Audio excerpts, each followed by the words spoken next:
अऊज़ु बिल्लाहि मिनश्शैतानिर्रजीम बिस्मिल्लाहिर्रहमानिर्रहीम। अस्सलाम वालेकुम स्टूडेंट्स, कैसे हैं आप? उम्मीद है तमाम स्टूडेंट खैरियत से होंगे। तो जी स्टूडेंट्स, हम लोग कर रहे हैं 9th क्लास मैथमेटिक्स का चैप्टर नंबर 7 और चैप्टर नंबर 7 की आज हम लोगों ने इंशाल्लाह रिव्यू एक्सरसाइज का क्वेश्चन नंबर 9 और 10 कंप्लीट करना है। तो इंशाल्लाह आज के लेक्चर में हमारा चैप्टर नंबर 7 कंप्लीट हो जाएगा। तो अब हम लोग क्वेश्चन नंबर 9 शुरू करते हैं। देखिए उसमें हमसे वो कहता है कि a drone is flying from point A 2,3 to point 10,15 on the grid. Calculate the gradient of the line along which the drone is flying and the total distance traveled. बच्चों यहाँ पे हमसे कहता है कि एक ड्रोन है जो एक पॉइंट से दूसरे पॉइंट की तरफ उड़ता है। तो उसके बाद कहता है जी इसमें ग्रेडियंट मीन्स कि इसकी स्लो फाइंड करे और दूसरा इसका डिस्टेंस मालूम करे। तो बच्चों यहाँ पे हम लोगों ने दो चीज़ें फाइंड करनी है। तो बच्चों लेट कर लेते हैं। सबसे पहले हम लोग जो स्टार्टिंग पॉइंट है हमारे पास ड्रोन का, वो हमारे पास क्या है जी, उसको हम लोग ए का नाम दे देते हैं जी। वो क्या है हमारे पास 2,3 और उसका जो हमारे पास एंड पॉइंट है वो हमारे पास कितना है जी 10 कोमा, तो हम लोग बी का नाम देते हैं वो कितना है 10,15। तो बच्चा अब हम लोग ने इनका पहले ग्रेडियंट मालूम करना है और उसके बाद हम लोगों ने क्या फाइंड करना है जी डिस्टेंस। तो बच्चों सबसे पहले हम लोग ग्रेडियंट फाइंड कर लेंगे। तो जो ग्रेडियंट निकालने के लिए हमारे पास ग्रेडियंट निकालने का स्टूडेंट हम लोगों ने क्या फार्मूला पढ़ा है, हम लोगों ने पढ़ा है जी y2 minus y1 dividing by x2 minus x1। तो बच्चों यहाँ पे हमारे पास x2 क्या y2 क्या हो जाएगा जी, ए ग्रेडियंट ए बी के पॉइंट्स में बच्चों हमारे पास x1 x2 y2 होगा। तो बच्चों हमारे पास क्या जाएगा 15 माइनस 3 डिवाइडिंग बाय 10 माइनस 2। तो बच्चों 15 माइनस 3 कितना था हमारे पास 12, 10 माइनस 2 कितना था हमारे पास 8। तो बच्चों 10/8 आ गया। तो इसको हम लोग देखेंगे 4 के टेबल पे इनकी कटिंग हो रही है। 4 3 12, 4 2 8। तो बच्चों हमारे पास ये ग्रेडियंट कितना आ गया जी 3/2। तो बच्चों अब हमारे पास ग्रेडियंट फाइंड हो चुका है। अब हम लोगों ने क्या करना है, इन्हीं पॉइंट्स के दरमियान डिस्टेंस मालूम करना है। तो बच्चों डिस्टेंस फार्मूला हम लोगों ने क्या पढ़ा है student, distance formula A B के दरमियान हमने डिस्टेंस मालूम करना है। तो स्टूडेंट डिस्टेंस फार्मूला हम लोगों ने क्या पढ़ा है, x2 माइनस x1 का whole square plus y2 minus y1 का होल स्क्वायर। बच्चों यहाँ पे अब हम लोग देखें x2 की जगह क्या लगाएंगे जी 10 और x1 की जगह क्या देगा हमारे पास 2 का होल स्क्वायर प्लस y2 हमारे पास क्या है जी 15 माइनस 3 का होल स्क्वायर। तो बच्चों यहाँ पे हमारे पास 10 माइनस 2 कितना होता है जी 8 का होल स्क्वायर और ये कितना आ जाएगा हमारे पास 12 का होल स्क्वायर। बच्चों अब हम लोग यहाँ पे क्या करेंगे जी 8 स्क्वायर क्या होगा हमारे पास 64 और 12 स्क्वायर कितना आता है हमारे पास 144। तो बच्चों इनको आपस में प्लस करेंगे तो प्लस करने से देखें हमारे पास आता है जी 208 रेडिकल 208। तो बच्चों रेडिकल 208 हम लोग इसका एलसीएम लेके यहाँ पे देखते हैं हमारे पास क्या आता है 208। तो स्टूडेंट 2 के टेबल पे पहले इसको करते हैं जी 2 10 20, 2 4 8, 2 5 10, 2 2 4, 2 टू द 4 1 इधर कैरी किया तो 2 6 12 और 2 1 2, 2 3 6। तो बच्चों हमारे पास यहाँ पे क्या आएगा 2 multiply by 2 multiply by 2 multiply by 2 multiply by 13। तो बच्चों यहाँ पे हमारे पास क्या देगा 13, ये 2 का स्केयर बनेगा हमारे पास और 2 का स्टूडेंट स्केयर बना के इसको हम लोग सेपरेट कर देंगे और 13 का रेडिकल कैंसिल नहीं हो सकता तो इसको हम लोग सेपरेट रेडिकल में कर देंगे। तो बच्चों ये दोनों आपस में कैंसिल हो गए और हमारे पास यहाँ पे क्या बचा 2। बच्चों 2 2 कितना आ गया हमारे पास 4। तो स्टूडेंट्स हमारे पास कितना आ गया 4 रेडिकल 20। तो ए बी हमारे पास क्या आ गया 4 रेडिकल 13। तो बच्चों अब हम लोगों के पास क्वेश्चन नंबर 9 में ग्रेडियंट भी मालूम हो चुका है और दूसरा हम लोगों ने यहाँ पे डिस्टेंस भी मालूम कर लिया है। तो बच्चों इसके साथ ही हमारा क्वेश्चन नंबर 9 कंप्लीट हो गया। अब इंशाल्लाह हम लोग क्वेश्चन नंबर 10 सॉल्व करेंगे।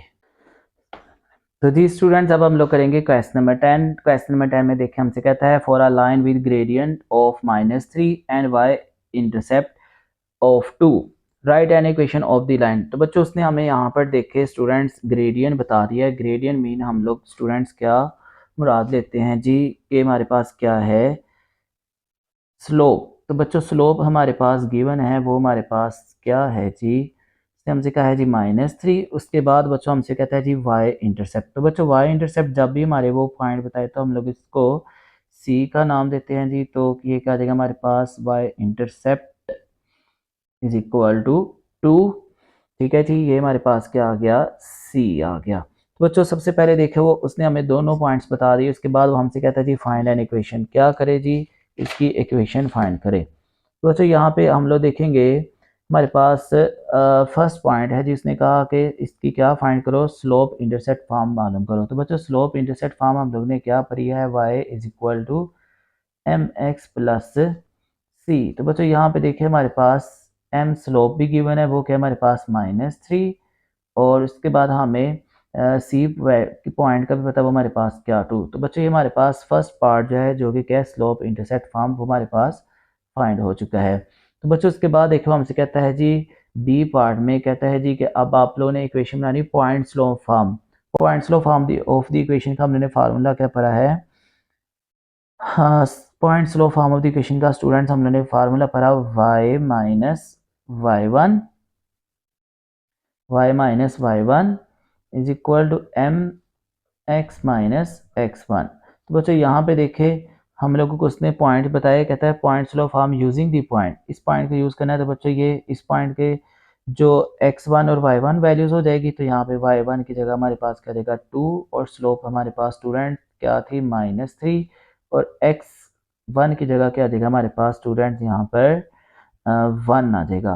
तो बस अब हम लोग चलेंगे इसके क्वेश्चन नंबर 10 के सी पार्ट की तरफ। 2 point form using the points 1,2 and 4,-7।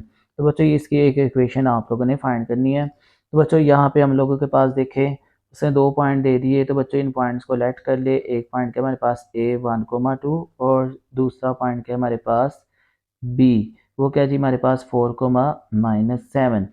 तो बच्चों यहाँ पे हम लोगों ने point slope form of the equation का फार्मूला क्या पढ़ा हुआ था, y माइनस वाई वन।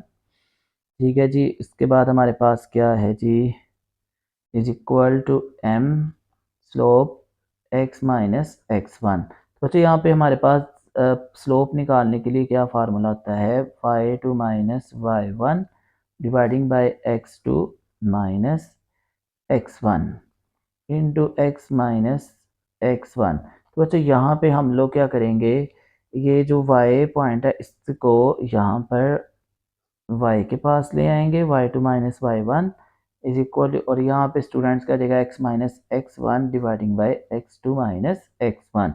ठीक है, x वाली टर्म एक साइड पे कर ली और y वाली टर्म एक साइड पे कर ली। तो बच्चों यहाँ पे देखें तो y माइनस वाई वन क्या होगा हमारे पास स्टूडेंट्स, यहाँ पे माइनस नहीं +2, और तो बट्टे में हमारे पास क्या देगा y2 माइनस वाई वन। तो y2 क्या चीज़ है हमारे पास -7, और y1 क्या चीज़ है हमारे पास 2 is equal to x minus x one क्या चीज़ है जी हमारे पास, x1 है हमारे पास 1, और x2 क्या है हमारे पास 4-1। ठीक है जी, तो ये हमारे पास स्टूडेंट्स फॉर्म आ गई है। स्टूडेंट्स अब हम लोग देखेंगे इसका डी पार्ट, जिसमें वो हमसे कहता है कि इंटरसेप्ट फॉर्म बनाए। स्टूडेंट्स अब हम लोग इस इक्वेशन को क्या करें, तो बच्चों अब हम लोग क्या करेंगे, क्वेश्चन नंबर 10 के इस इक्वेशन को इंटरसेप्ट फॉर्म में कन्वर्ट करेंगे। तो बच्चों अब हम लोग डी पार्ट में क्वेश्चन नंबर 10 की ये वाली जो इक्वेशन हम लोगों ने बनाई थी, वो क्या स्टूडेंट्स हमारे पास 3x plus y minus two is equal 0। बच्चों इसको हम लोग इंटरसेप्ट फॉर्म में कन्वर्ट करेंगे। तो बच्चों वो सबसे पहले कैसे करेंगे, हम लोग इसको 3x प्लस वाई यहीं पर रहने देंगे, कांस्टेंट नंबर इक्वल के दूसरी तरफ ले जाएंगे, उधर जाकर क्या देगा ये पॉजिटिव। तो बच्चों अब देखें यहाँ पे टू इंटरसेप्ट फॉर्म में हमारे पास यहाँ पे कांस्टेंट की जगह क्या होना चाहिए 1। तो बच्चों यहाँ पे देखें क्वेश्चन में अब हमारे पास यहाँ पे क्या आ रहा है 2। तो बच्चों यहाँ से हमने इस 2 को खत्म करना है, तो क्या करेंगे हम लोग डिवाइड करेंगे किसके साथ, both side, divide both sides by 2 के साथ हम लोग क्या करेंगे दोनों तरफ डिवाइड कर देंगे। तो ये हमारे पास क्या देगा 3x plus y dividing by 2 is equal to 2/2। तो बच्चों ये 2 के साथ कैंसिल हो गए, क्या आ गया हमारे पास 1। तो बच्चों इस 2 को हम लोग क्या करेंगे, अब सेपरेट सेपरेट डिवाइड कर देंगे। तो क्या देगा हमारे पास y/2 इज इक्वल टू 1। तो बच्चों अब हम लोग इसकी इंटरसेप्ट फॉर्म बनाएंगे। तो ये हमारे पास जो 3 है ये पलट के कहाँ पे आ जाएगा हमारे पास 2 के साथ, और यहाँ पे स्टूडेंट ये क्या रहेगा हमारे पास y/2 इज इक्वल टू 1। तो बच्चों ये इसकी इंटरसेप्ट फॉर्म फाइंड हो चुकी है। तो बच्चों अब हम लोग देखेंगे इसका ई पार्ट। हमसे क्या कहता है कि इसको सिमेट्रिक फॉर्म में कन्वर्ट करना है। क्या symmetric form of the equation हमारे पास क्या थी, 3x minus 2 is equal to 0। तो बच्चों सबसे पहले हम लोग यहाँ पर क्या करेंगे, कांस्टेंट नंबर को इक्वल के दूसरी तरफ कन्वर्ट कर देंगे। बच्चों अब हम लोग क्या करेंगे, इसकी मैग्नीट्यूड के साथ इनको डिवाइड कर देंगे। तो बच्चों इसकी मैग्नीट्यूड फाइंड करेंगे और साथ क्या करेंगे हम लोग स्टूडेंट, इनको डिवाइड कर देंगे। तो बच्चों मैग्नीट्यूड का हम लोगों ने पीछे भी पढ़ा था, वो क्या था है जी, एक्स के कोफिशिएंट का स्क्वायर प्लस वाई के कोफिशिएंट का स्क्वायर इज इक्वल टू, यहाँ पे बोथ साइड डिवाइड करना पड़ेगा। तो बच्चों यहाँ पे भी क्या देगा हमारे पास एक्स के कोफिशिएंट का स्क्वायर, और उसके बाद स्टूडेंट हमारे पास क्या देगा वाई के कोफिशिएंट का स्क्वायर, और उसके साथ इसको डिवाइड करेंगे। तो क्या देगा 3x plus y dividing by 9 plus 1 radical is equal to, ये भी कितना देगा हमारे पास 9 प्लस 1 रेडिकल। बच्चों 9 प्लस 1 हमारे पास कितना होता है जी, रेडिकल 10, और यहाँ पे स्टूडेंट्स हमारे पास कितना देगा 2/रेडिकल 10। तो बच्चों अब हम लोग इस रेडिकल 10 से क्या करेंगे, अपनी इक्वेशन को अलग अलग डिवाइड कर देंगे। तो क्या देगा 3/10 इंटू एक्स प्लस y/रेडिकल 10 इज इक्वल टू, ये क्या देगा हमारे पास 2/रेडिकल 10। तो जी स्टूडेंट्स ये हमारे पास क्या आ गई, क्वेश्चन की सिमेट्रिक फॉर्म आ गई। तो बच्चों अब हम लोग इंशाल्लाह इसका लास्ट जो पार्ट रह गया है वो हमारे पास क्या है, नॉर्मल फॉर्म का। अब हम लोग अपनी इक्वेशन को नॉर्मल फॉर्म में कन्वर्ट करेंगे। तो जी बच्चों अब हम लोग क्वेश्चन नंबर 10 की जो इक्वेशन है इसको हम लोगों ने नॉर्मल फॉर्म में कन्वर्ट करना है। तो बच्चों ये हमारे पास एफ पार्ट है इसका। तो बच्चों देखिए इसकी नॉर्मल फॉर्म हम लोग कैसे बनाएंगे, सबसे पहले हमारे पास जो कांस्टेंट नंबर है वो इक्वल के दूसरी तरफ होगा। तो बच्चों ये इक्वल के दूसरी तरफ आके करेगा हमारे पास +2। उसके बाद हमें क्या करना है, दोनों तरफ इनके मैग्नीट्यूड के साथ इक्वेशन को डिवाइड करना है। तो बच्चों यहाँ पे क्या देगा 3 का स्क्वायर प्लस 1 का स्क्वायर, और यहाँ पे स्टूडेंट इक्वल के दूसरी तरफ क्या देगा हमारे पास 2/रेडिकल 3 का स्क्वायर। तो जी बच्चों यहाँ पे हमारे पास क्या देगा 3 का स्क्वायर और प्लस 1 का स्क्वायर। बच्चों यहाँ पे अब हम लोग क्या करेंगे 3x प्लस वाई, 3 का स्क्वायर स्टूडेंट हमारे पास कहता है 9 प्लस 1, और यहाँ पे भी क्या देगा 2/रेडिकल 9 प्लस 1। तो बच्चों यहाँ पे क्या देगा 3x plus y dividing by radical 10, और यहाँ पे क्या देगा इज इक्वल टू 2/9 प्लस 1 कितना देगा जी हमारे पास 10। तो बच्चों अब हम लोग इस रेडिकल के साथ इन दोनों टर्म्स को अलग अलग डिवाइड कर देंगे। तो हमारे पास क्या देगा y/रेडिकल 10 इज इक्वल टू 2/रेडिकल 10। स्टूडेंट्स हम लोगों ने normal form of the equation क्या पढ़ी थी, वो हमारे पास क्या है x cos alpha plus y sin alpha is equal to p। तो बच्चों हम लोग यहाँ पे normal form of the equation लिख लेते हैं। तो बच्चों वो हमारे पास क्या है x cos alpha plus y sin alpha is equal to p. तो स्टूडेंट्स यहाँ पे इनको आपस में कंपेयर करेंगे, तो कंपेयर करने से हमारे पास कोस अल्फा देखे किसके इक्वल आ जाएगा 3/रेडिकल 10 के, और साइन अल्फा किसके इक्वल आ जाएगा हमारे पास 1/रेडिकल 10 के, और स्टूडेंट्स पी हमारे पास किसके इक्वल आ जाएगा 2/रेडिकल 10 के। तो बच्चों ये जो हम लोगों ने नॉर्मल फॉर्म इक्वेशन लिखी है इसको हम लोग नाम देते हैं जी इक्वेशन नंबर 1 का।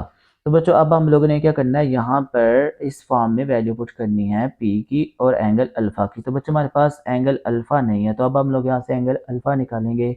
वो कैसे स्टूडेंट्स निकालेंगे, हम लोगों ने टेंजेंट अल्फा का फार्मूला पढ़ा हुआ है। तो बच्चों टेंजेंट अल्फा हमारे पास क्या होता है जी, sine alpha dividing by cos alpha.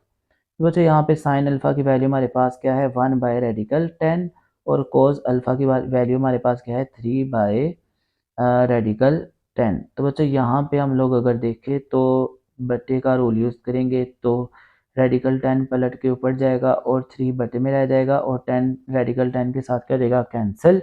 तो बच्चों ये हमारे पास टेंजेंट अल्फा किसके इक्वल आ जाएगा, 1/3 के। तो बच्चों यहाँ से हम लोग क्या करेंगे, अल्फा की वैल्यू बनाएंगे, तो टेंजेंट के इक्वल के दूसरी तरफ ले जाएंगे, टेंजेंट दूसरी तरफ जाकर देगा इनवर्स, तो क्या देगा हमारे पास 1/3।